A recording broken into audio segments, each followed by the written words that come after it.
Yes children, तो हमने किया था when separate set of books are maintained, ठीक है। यस, तो जब separate set of books maintain नहीं होती है, यानी in the books of each और एनी कोवेंचरर, हम ये समझते हैं अब, ठीक है। अब सोचें ए और बी, ठीक है, हमने पहले भी एग्जाम्पल लिया था। तो ए भी एक बिल्डर है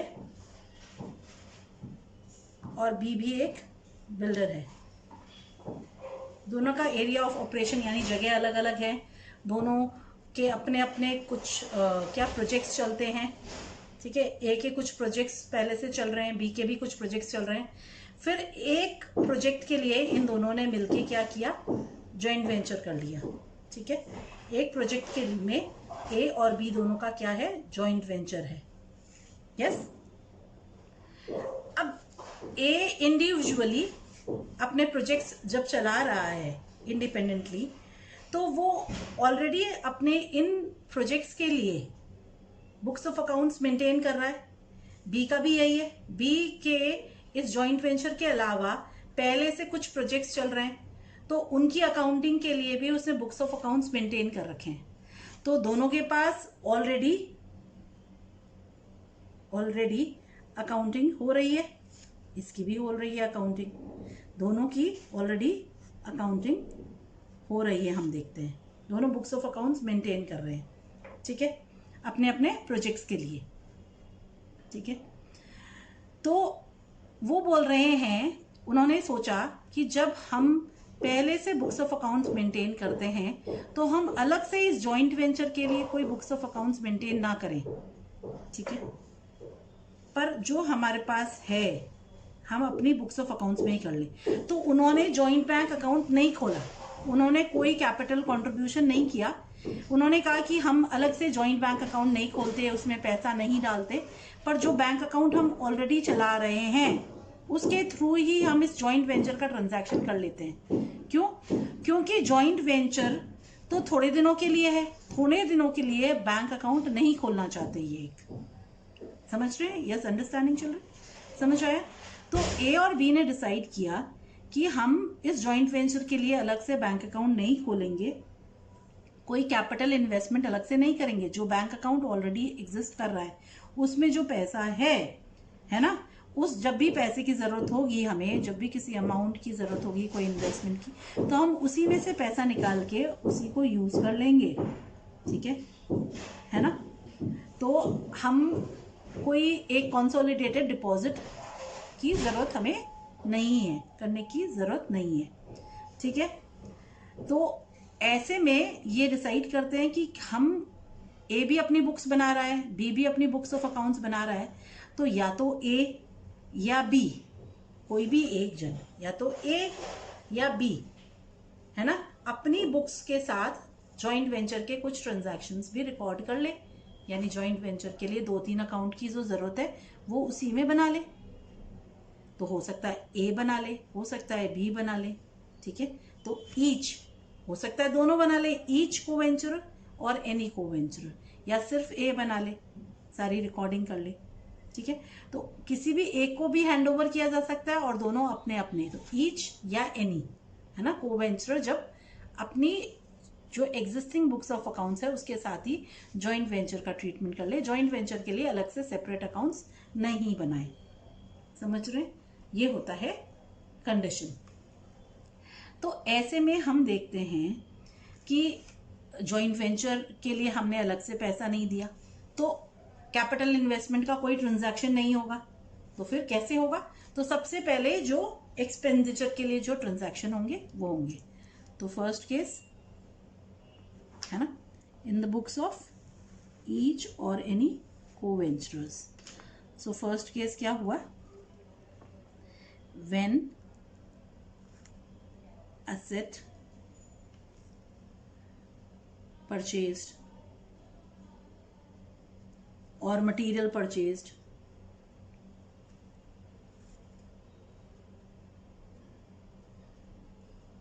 or expenses paid, ठीक है। तो क्या हुआ? आपको पता है सारे एक्सपेंसेस हम कहाँ किस अकाउंट से करते हैं? जॉइंट वेंचर अकाउंट से। तो joint venture account debit to cash और बैंक। अगर हम ए की बुक्स में बना रहे हैं और ए ने खर्चा किया तो ए के पास से कैश गया, है ना, तो एक ए के पास से पैसा गया तो कैश अकाउंट इफेक्ट होगा, क्योंकि पैसा जा रहा है तो कौन सा अकाउंट इफेक्ट होगा children? Cash account.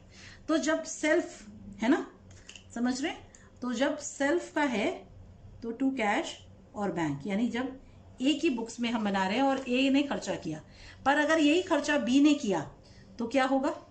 To be account, यानी टू अदर कोवेंचरर।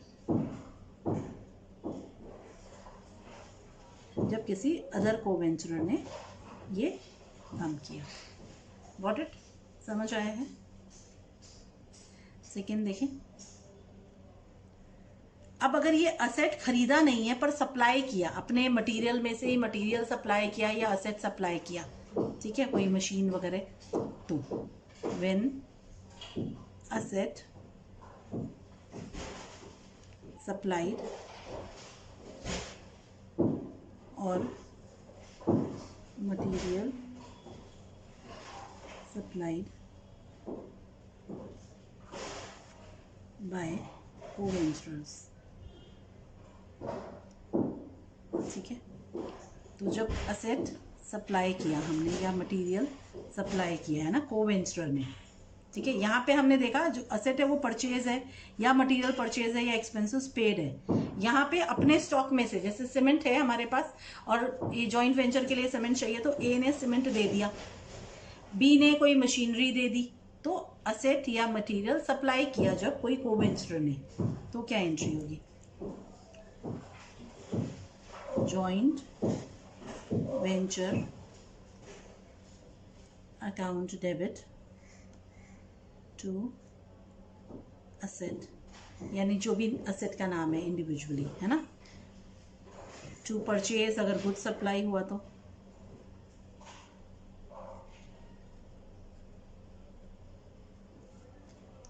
असेट का नाम लिखेंगे हम, नेम ऑफ द असेट, है ना,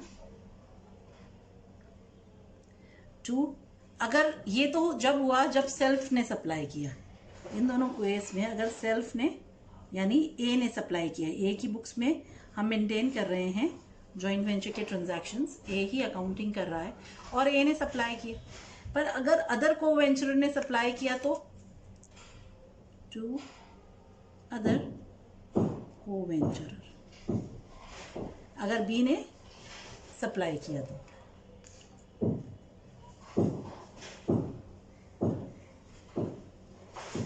यस, गॉट इट। अब देखते हैं हम नेक्स्ट केस। अब सप्लाई तो कर लिया, अब नेक्स्ट सेल। अब हमने बिजनेस में पैसा जो भी डालना था डाल दिया, जो भी मटेरियल लाना था ले आए, जो भी असेट्स ले आए, ठीक है, कोई भी एक्सपेंसेस है वो इनकर कर ली बिजनेस की तरफ से। अब जब गुड्स बेच देंगे, मटेरियल बेच देंगे, असेट बेच देंगे, है ना, या कोई और तरह की रिसिप्ट्स होगी हमें जॉइंट वेंचर के लिए, तो व्हेन सेल ऑफ असेट और मटेरियल और अदर रिसिप्ट कलेक्टेड, ठीक है ना, यस। तो अगर ए की बुक्स में ए ने कलेक्ट किया, ए की बुक्स में अकाउंट बन रहे हैं, ठीक है, ए मेंटेन कर रहा है ये अकाउंट्स को, और ए ने पैसा कलेक्ट किया सेल का या असेट का, तो क्या एंट्री होगी? कैश या बैंक अकाउंट डेबिट, क्योंकि कैश या बैंक में बैलेंस बढ़ जाएगा, ठीक है। अगर बी ने किया तो, है ना, तो क्या हुआ? डेबिट द रिसीवर, तो रिसीवर कौन है? Other co-venturer account debit, yes children. तो अगर सेल्फ ने किया तो कैश या बैंक अकाउंट डेबिट, और अगर अदर कोवेंचर ने किया, यानी इस केस में ए बुक्स मेंटेन कर रहा है ना, ए ही हिसाब रख रहा है और बी ने रिसीव किया, तो डेबिट द रिसीवर। ठीक है, ये हम चलाएंगे। टू जॉइंट वेंचर अकाउंट,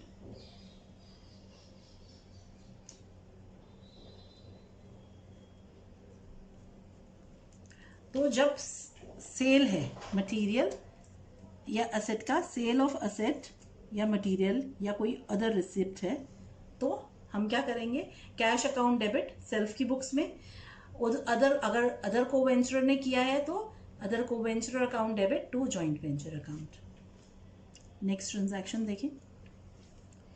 अब कभी कभी जो असेट बचा, सोचो कुछ सीमेंट बच गया है ना, कोई मशीनरी बच गई, तो ए और बी सोचेंगे जो बच गया, वेंचर खत्म हो गया, अब हम ले जाते हैं अपने अपने पास।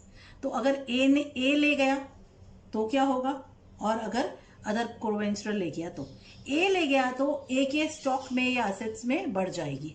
ठीक है, असेट में जुड़ जाएगा, जो गुड्स हैं वो स्टॉक में जुड़ जाएगा यानी परचेज में।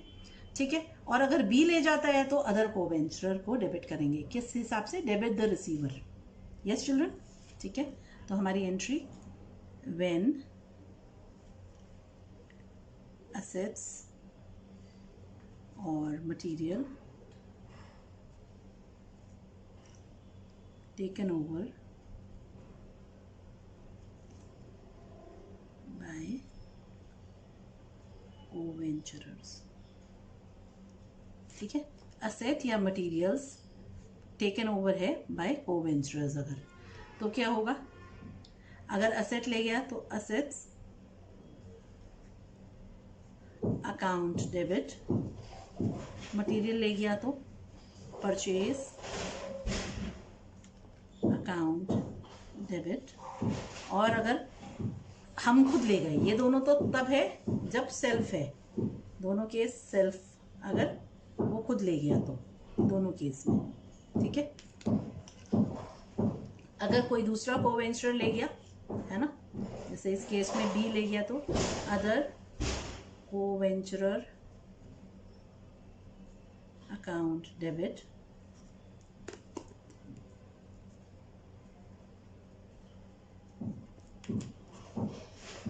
to joint venture।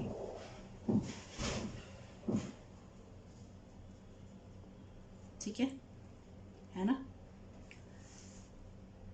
अब हमने पहले भी डिस्कस किया था कि अगर कोई अबनॉर्मल या नॉर्मल लॉस होगा तो उसकी क्या एंट्री होगी, किस तरह से वो ट्रांजैक्शन आएगा। ठीक है, एनी टाइप ऑफ नॉर्मल और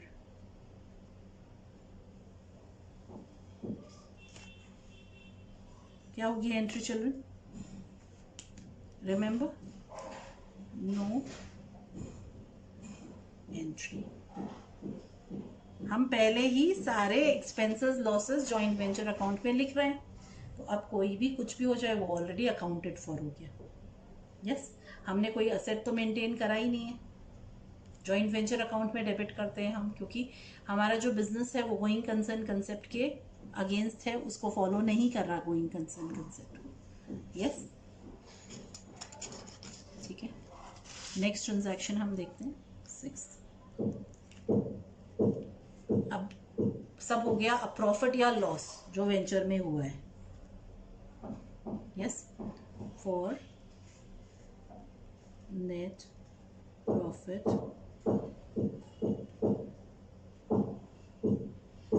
और loss in the joint venture. ठीक है, तो प्रॉफिट भी हो सकता है, लॉस भी हो सकता है। यस चिल्ड्रन, तो प्रॉफिट हुआ तो क्या एंट्री होगी, जॉइंट वेंचर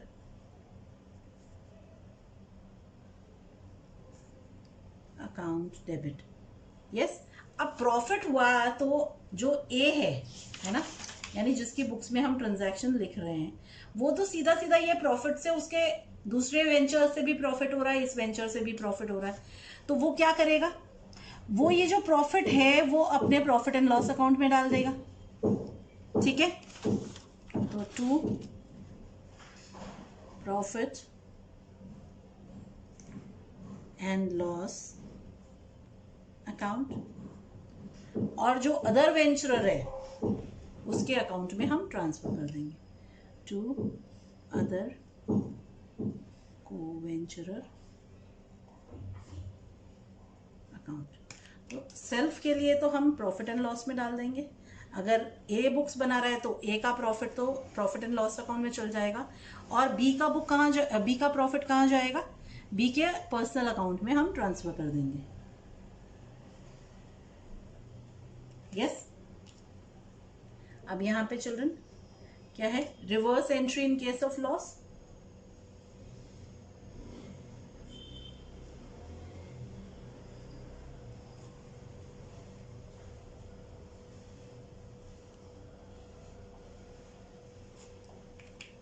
ओके, समझ आया है। अब क्या बचा, फाइनल सेटलमेंट।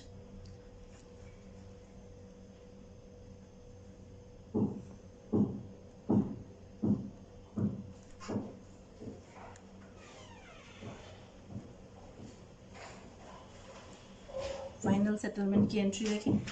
अब आपको जो भी पैसा है, अब ले दे के आपस में, अब देखें हम क्या हो रहा है, ए और बी दोनों ने एक जगह कंसोलिडेटेड जॉइंट बैंक अकाउंट तो खोला नहीं है, कुछ कंट्रीब्यूशन ए कर रहा है, कुछ चीजें बी खरीदता है।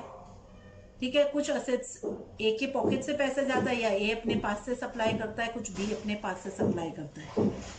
तो अब जितना पैसा है ना सेटलमेंट के लिए, जितने ए के पास ज्यादा पैसे पहुंच गए हैं, है ना, उतने बी के पास कम पहुंचे, यही हुआ। इसका मतलब सेल का भी पैसा या तो ए ने रख लिया या बी ने अपने पॉकेट में रख लिया, इसी तरह से हुआ है। यस, तो आपस में जो कम आया है ए के पास या बी के पास, तो आपस में पैसा लेके या दे के फाइनल ट्रांजैक्शन हो जाएगा, सेटलमेंट हो जाएगा। यस, तो क्या हुआ, अदर, अगर ए के पास हो गया, अदर को-वेंचरर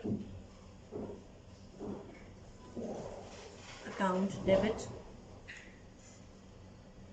टू कैश और बैंक, या तो पैसा देंगे हम, है ना, या फिर और reverse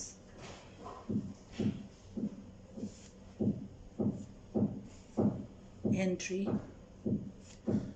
as the case may be। Got it children? या फिर रिवर्स एंट्री या हम लेंगे। ठीक है, समझ आया। तो हम यहाँ पे अलग से सेपरेट बुक्स नहीं बना रहे, जो अपनी अकाउंट्स की बुक है उसके लिए हमने 3-4 अकाउंट खोल लिए। आपको ध्यान है हमने कहा था कौन से अकाउंट्स खोलते हैं हम ऐसे में। यस चिल्ड्रन, हमने डिस्कस किया था पहले कि इस केस में हम एक तो जॉइंट वेंचर अकाउंट खोलते हैं, एक पर्सनल अकाउंट ऑफ को-वेंचरर्स खोलते हैं, और कोई अकाउंट अगर उसकी ज़रूरत है तो कोई क्रेडिट डेटर का अकाउंट या ऐसा कोई account. Yes children, bills receivable अगर डिस्काउंट होता है तो जो डिस्काउंट चार्जेस होते हैं बिल्स रिसीवेबल के, यस ये एक स्पेशल कंडीशन है, तो वो discounting charges generally joint venture का ही एक लॉस माना जाता है और उसी में डेबिट होता है। बट अगर मेंशन्ड है कि इस डिस्काउंटिंग का जो लॉस है ना, वो कोई इंडिविजुअल को-वेंचरर बेयर करेगा तो फिर वो उसका पर्सनल लॉस हो जाएगा। यस चिल्ड्रन, आ गया हमें यहाँ तक समझ। Thank you. Yes, children, let's do the 7th question. A and B entered into joint venture for the purchase of goods from Jaipur and sold at Ahmedabad and to distribute profit and losses equally. B sent a bank draft to A of rupees 1,50,000 for purchasing the goods on 1st April 2019. A inform that 300 shirts at the rate 400 each. तो कितना हुआ 1,20,000. 200 shirts at the rate 600 each. This also 1,20,000. Total 2,40,000. Yes. Purchased and sent to Ahmedabad and paid rupees 15,000 as packing charges. After receiving goods, B brought goods to at his shop and paid rupees 1,400 as carriage, rupees 1,100 for advertisement expenses, and rupees 500 for godown rent. B sold 250 shirts for rupees 600 per shirt. कितना हुआ 1,50,000. And 200 shirts at rupees 700 per shirt. कितना हुआ 1,40,000. Total हो गया 2,90,000. Remaining shirts taken over by B for rupees 6,000. ठीक है, ये shirts B ले गया है ना अपने पर्सनल उसमें. Both sent statements to each other for their transactions. दोनों ने एक दूसरे को भेजे. Prepare journal entries and necessary journal entries. Yes, हम journal entries करेंगे इस केस में. Remaining payment is made through bank draft. Okay, children? Let's do this.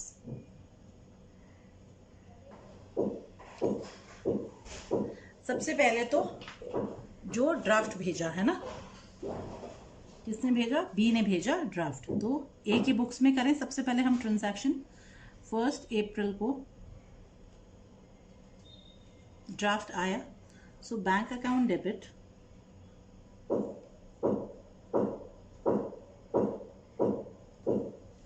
To B. ठीक है, नरेशंस नहीं लिख रही चिल्ड्रन में. ठीक है ना. Being draft received 1,50,000.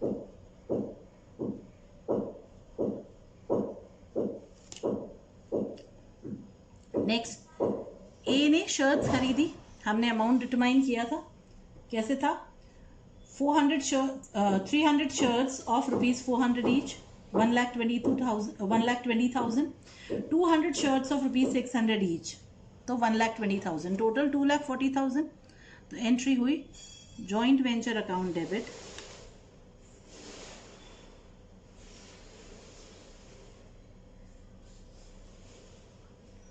To bank. ठीक है, हमने खरीदा. कितने का खरीदा हमने?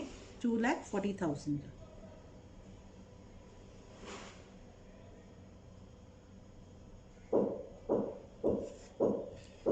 अब एक्सपेंसेस पे किए ने, तो joint venture account debit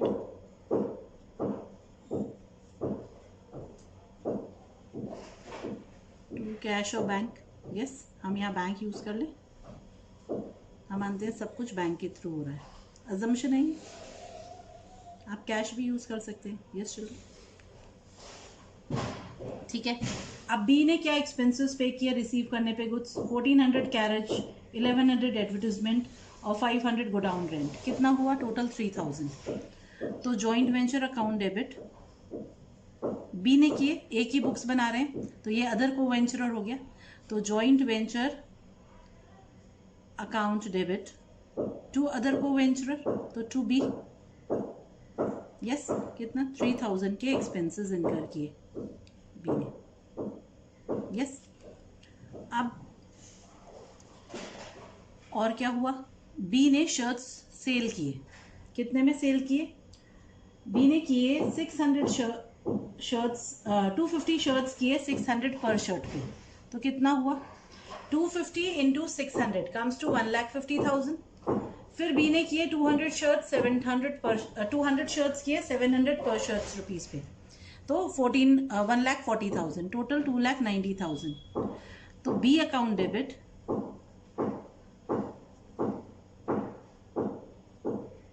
to joint venture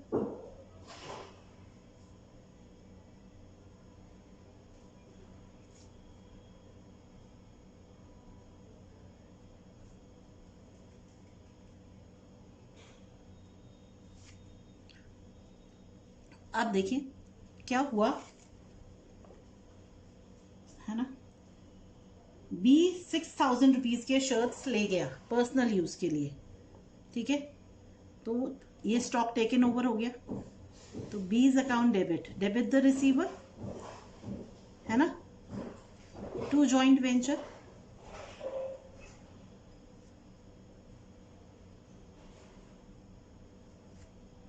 कितना 6,000 रुपीज। अब हम देखते हैं प्रॉफिट हुआ जॉइंट वेंचर पे तो कितना हुआ और उसको कैसे डिस्ट्रीब्यूट करना है इक्वली।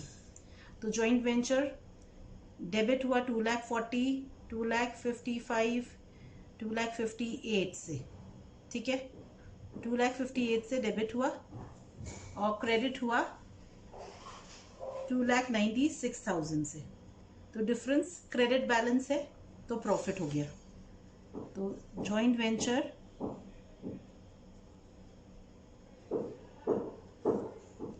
अकाउंट डेबिट कितना हुआ डिफरेंस, 2,96,000 और 2,58,000 का 38,000।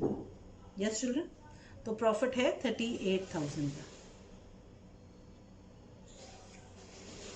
To profit and loss account, जो ए का प्रॉफिट है वो कहाँ डालेगा, ए प्रॉफिट एंड लॉस में डाल देगा जो प्रॉफिट हो रहा है। तो to profit and loss account, to B's personal account, yes B का प्रॉफिट बी के अकाउंट, इक्वल है 19,000 ट्रांसफर हो गया। अगर हम बी के बुक्स बनाते, बी बुक्स मेंटेन करता, बी अपने बुक्स में ये अकाउंटिंग करता तो कैसे होता। यस 1 अप्रैल को बी ने पैसा भेजा तो A's account debit to bank, draft भेजा है 1,50,000 का।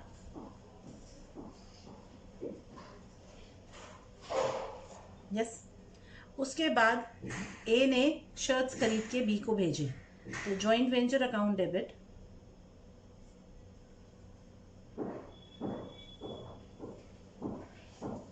To A. अब ये बी की बुक्स बन रही है तो अदर को वेंचरर कौन है, ए है। Yes children, 2,40,000।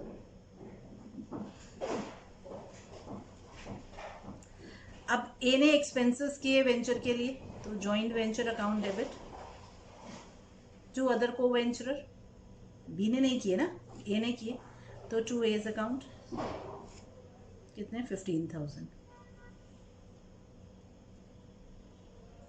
ओके अब बी ने अगर कोई एक्सपेंसेस किए तो एंट्री क्या होगी, जॉइंट वेंचर बी के अकाउंट से पैसा गया, एक्सपेंसेस पे किए, joint venture account debit to cash, yes 3,000 के एक्सपेंसेस किए। अब रिसीव किया उसने सेल का पैसा बी ने तो बी के कैश अकाउंट में पैसा बढ़ गया, cash account debit to joint venture,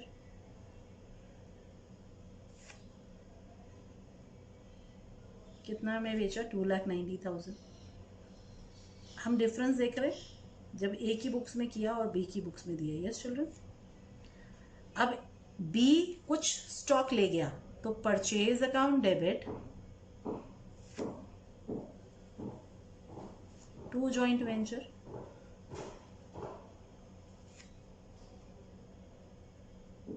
कितना 6,000 का शर्ट्स ले गया, है ना।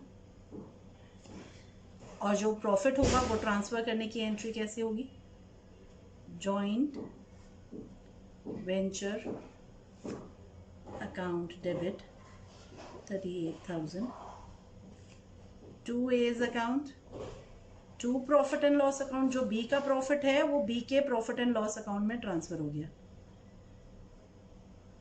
उसमें भेज दिया उसने।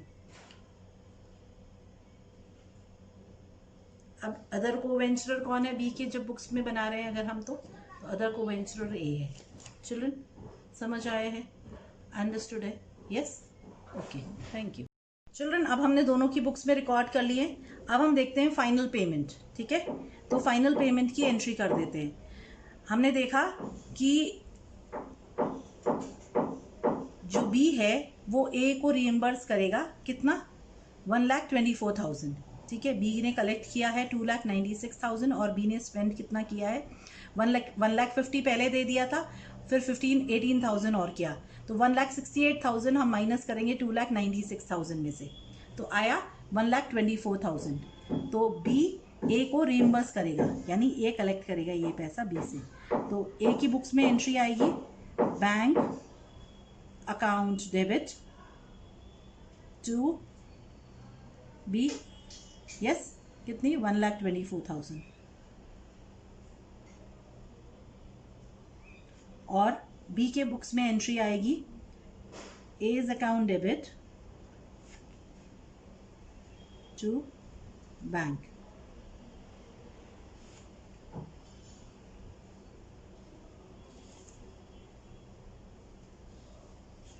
ठीक है, तो ये फाइनल एंट्री होगी, फाइनल सेटलमेंट की एंट्री हो गई। यस चिल्ड्रन, अंडरस्टूड है? Yes, thank you. Let's see the 9th question. X and Y entered into a joint venture to consign 100 machines to Z to be sold on their joint risk, which is in the proportion of 4:3। तो profit sharing ratio क्या हुआ? 4:3 हुआ children. यहाँ पे X sent 60 machines at ₹5,000 each। 60 into 5, 3 lakh की machine X ने भेजी है, ठीक है। Paying for freight and other charges ₹8,000। तो जो एक्सपेंसेस इनकर किए वो कितने हुए? 8,000। Y sent 40 machines at ₹4,800 each. तो कितना हुआ? 1,92,000 की मशीन्स Y ने भेजी है। Paying for freight and other charges ₹3,000। Yes, और क्या बोल रहा है क्वेश्चन देखें। X then drew a 2 months bill on Y for ₹50,000 and discounted the same at 15% per annum। ठीक है, अब ये डिस्काउंटिंग चार्जेस अगर कुछ मेंशन नहीं होता है तो जॉइंट वेंचर अकाउंट में आ जाते हैं, बट यहाँ देखें हम क्या बोला है कि Y was to bear the discounting charges of the bill। इसका मतलब क्या हुआ? जब हम डिस्काउंटिंग कराएंगे तो जो एंट्री होती है ना, bank account debit discounting charges या जॉइंट वेंचर अकाउंट डेबिट होता है नॉर्मली, है ना। पर अगर वाई को बेयर करना है तो ये डिस्काउंटिंग चार्जेस कहाँ चले जाएंगे? Bank account debit Y's account debit to bills receivable. जो डिस्काउंटिंग चार्जेस है वो वाई के पर्सनल अकाउंट में चले जाएंगे। यस चिल्ड्रन, एक्स की बुक्स में जब हम ये एंट्री करेंगे तो all the machines were sold by Z at the rate 6,000 each. तो हमने कितने में बेची है? जेड ने 6 लाख में इन मशीन्स को बेच लिया। Out of which he deducted ₹5,000 for his expenses. ठीक है, तो 6 लाख में से 5,000 डिडक्ट करेगा एंड हिज कमीशन एट 2.5%। तो 6 लाख का 2.5% निकालेंगे तो कितना आएगा? 15,000। तो जेड 6 लाख में से 5,000 और 15,000 दोनों डिडक्ट करके कितना रेमिट करेगा? कितना देगा हमें? जेड देगा हमें 5,80,000 ही। He remits a check for ₹3,20,000 to X and for the balance to Y। तो 3,20,000 तो X को दे रहा है और बाकी किसको दे रहा है? Y को दे रहा है, ठीक है। Prepare ledger accounts in the books of both the parties। Okay children, करें हम ये।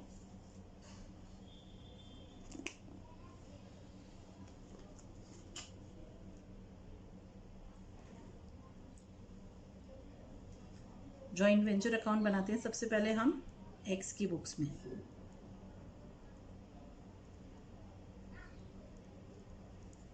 यस चिल्ड्रन, तो क्या बोल रहा है कि एक्स ने मशीन सप्लाई की,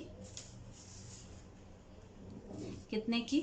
हमने निकाला था 3 लाख रुपीस की मशीन सप्लाई की है। तो 2 मशीन्स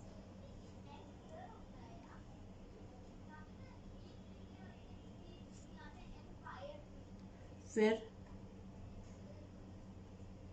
एक्स ने एक्सपेंसेस के लिए 8,000 पे किया। फिर वाई ने मशीन सप्लाई की, तो वाई जब मशीन सप्लाई करेगा तो joint venture account debit to Y's account आएगा। यस, 1,92,000 की machines, 40 machines at the rate 4,800 each. फिर वाई ने 3,000 के एक्सपेंसेस किए, ठीक है ना। यस, अब जेड ने मशीन सेल की है कितने में? यस 6 लाख में, है ना। तो हम पहले जेड का अकाउंट बना लें, जेड्स अकाउंट। यस चलो, तो जेड्स अकाउंट में सबसे पहले तो 2, है ना, उसने कंसाइनमेंट के अगेंस्ट में की है, और यहाँ पे हम जॉइंट वेंचर के साथ कंसाइनमेंट कर रहे हैं, तो हम जॉइंट वेंचर पे इसने जो मशीन बेची तो उसने कितने में बेची? 6 लाख में बेची। उस मशीन के अगेंस्ट उसने क्या लिया? कुछ एक्सपेंसेस की, है ना, out of which he deducted his expense. तो जेड एक्सपेंस ले रहा है, एक्सपेंस किस अकाउंट से होगा? सब जॉइंट वेंचर के लिए हो रहा है, तो जॉइंट वेंचर अकाउंट में जाएगी ये एक्सपेंस। कितनी? 5000 की एक्सपेंसेस, और जेड का कमीशन है वो भी जॉइंट वेंचर अकाउंट से 15,000 का कमीशन, 2.5% ऑफ 6 लाख। यस, तो हम यहाँ करेंगे बाय जेड्स अकाउंट 6 लाख टू जेड 5,000 और 15,000 दोनों मिला के कितना आया? 20,000। Okay children, yes. हम चाहते तो डिडक्ट करके भी दिखा सकते थे डायरेक्टली, और हम ऐसे भी दिखा सकते हैं। यस, ऐसे बेटर होता है हमेशा अकाउंटिंग में। जो अकाउंट्स यूज़ हो रहे हैं हमेशा उसकी जर्नल आ रही चाहिए। ओके, अब हम प्रॉफिट या लॉस कैलकुलेट कर लेते हैं। क्रेडिट साइड हैवी है, तो प्रॉफिट आ रहा है वेंचर पे। अब प्रॉफिट कितना आ रहा है? यस चिल्ड्रन, हम देखते हैं प्रॉफिट आ रहा है 77,000 का। यस,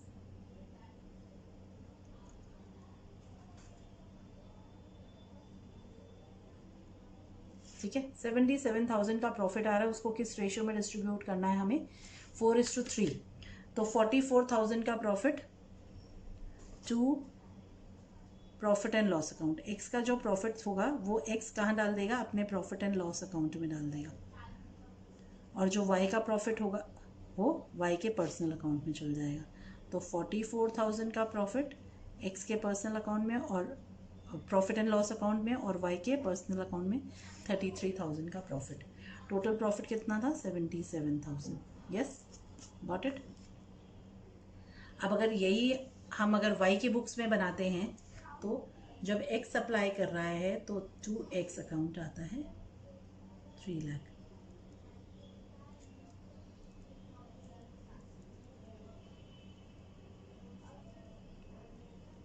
चलो, सेम चीज़ ही है, बस दूसरे की बुक में बन रहा है, तो एक तरह से डुप्लीकेट ही होता है, बस माइनर चेंजेस होते हैं। यस, तो एग्जामिनेशन पॉइंट ऑफ व्यू से अगर हम सोचें तो दोनों की बुक्स बनाने कभी नहीं आएगा, क्योंकि डुप्लीकेट नहीं मांगेंगे आपसे। Got it? किसी एक की बुक्स बनाने को आएगा हमेशा। एक्स ने एक्सपेंसेस इनकर की, वाई ने जो सप्लाई किया वो मशीन अकाउंट के नाम से जाएगा। आप वाई ने एक्सपेंसेस पे की,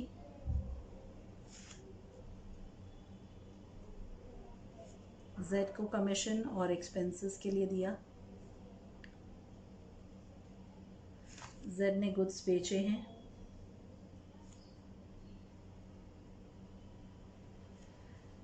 एक्स का प्रॉफिट एक्स के पर्सनल अकाउंट में चला जाएगा, और वाई का प्रॉफिट वाई के प्रॉफिट एंड लॉस अकाउंट में जाएगा।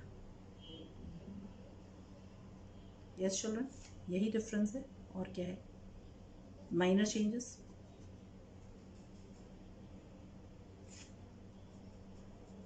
और दोनों में हमने बनाया, डिफरेंस मेजर है नहीं, कोई भी माइनर है। अब एक्स की बुक्स में हम क्या करेंगे? हम किसका अकाउंट बनाएंगे? एक्स की बुक्स में हम वाई का अकाउंट बनाएंगे, पर्सनल अकाउंट। ठीक है, जेड के अकाउंट को क्लोज कर दें पहले। जेड ने 3,20,000 तो एक्स को दिए हैं, तो कैश रिसीव किया है एक्स ने, और रिमेनिंग अमाउंट उसने बैलेंसिंग फिगर वाई को पेमेंट कर दिया।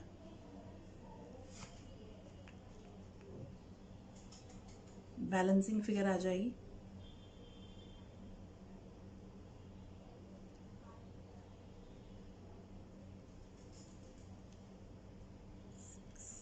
60,000, 2,60,000 की फिगर। यस, आ गया। वाइज पर्सनल अकाउंट बना देते हैं, ठीक है। तो सबसे पहले तो हम डालते हैं कि वाई ने क्या क्या दिया हमें। Bye joint venture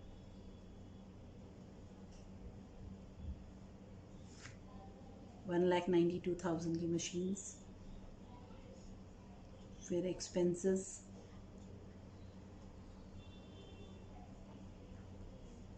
3,000। फिर डिस्काउंट चार्जेस, डिस्काउंटिंग चार्जेस उसको पर्सनली बेयर करने पड़ेंगे। हमने डिस्कस किया था क्या एंट्री होगी। Bank account debit, wise account debit, 2 bills receivable, bill को डिस्काउंट करने की एंट्री, जो बिल उसने दिया है।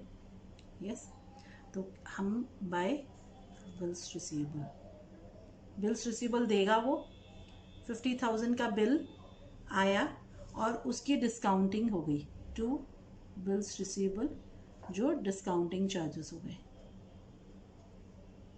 डिस्काउंटिंग चार्जेस कितना हुआ, डिस्काउंट 2 मंथ्स का हुआ है 15% पर एनम के हिसाब से, तो 1,250 रुपीज़ का डिस्काउंट हो गया। Got it?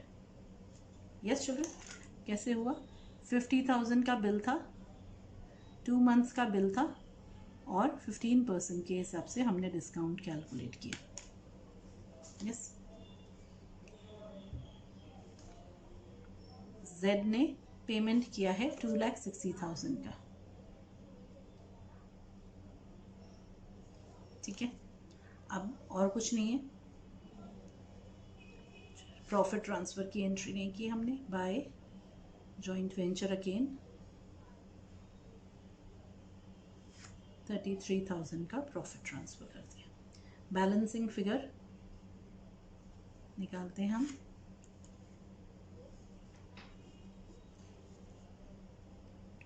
हाँ, ये हेवी साइड है, क्रेडिट साइड हेवियर है।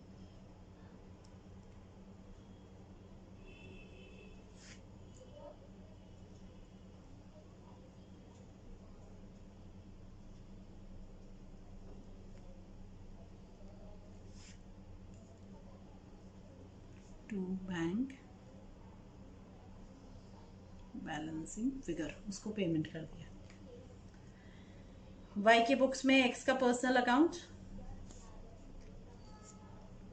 सबसे पहले एक्स ने क्या क्या सप्लाई किया, एक्सपेंसेस बेयर किए।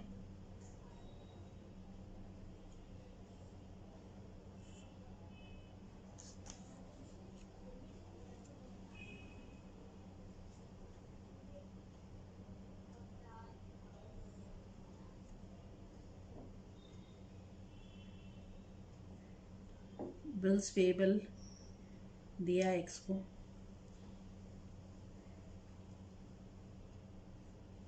जेड ने पेमेंट किया एक्स को 3,20,000 का। डिस्काउंटिंग चार्जेस हुए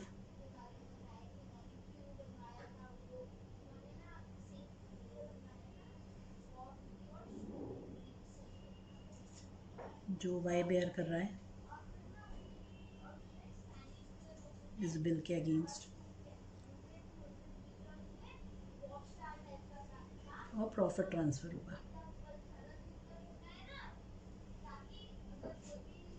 यस, 44,000 का प्रॉफिट ट्रांसफ़र, ठीक है। अब देखिए कौन सा साइड है, इसमें डेबिट था तो यहाँ पे क्रेडिट बैलेंस होगा, है ना। क्रेडिट डेबिट साइड हैवी होगा, क्रेडिट में आएगा बैलेंसिंग फिगर 3,70,000, 3,70,000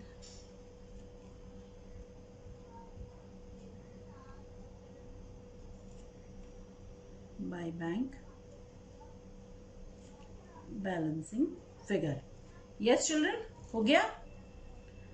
अब जेड का अकाउंट सिमिलर ही है, बट फिर भी हम समझते हैं कि जेड का अकाउंट कैसे बनेगा।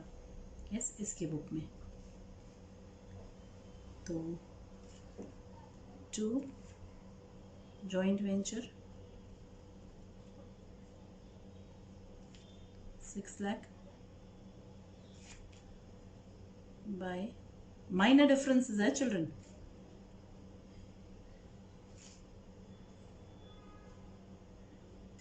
से 20,000 दिखा दें एक साथ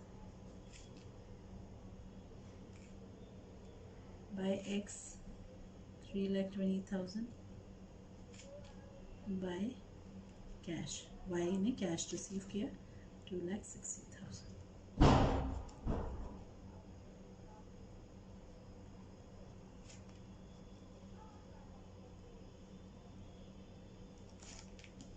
तो अगर x की बुक्स में बनाते हैं और y की बुक्स में बनाते हैं तो माइनर डिफरेंसेस है, कोई भी एक अच्छे से समझ में आ जाता है. तो आपको समझ में कंसेप्ट समझ में आना इंपॉर्टेंट होता है. यस चिल्ड्रन, फॉलोड है.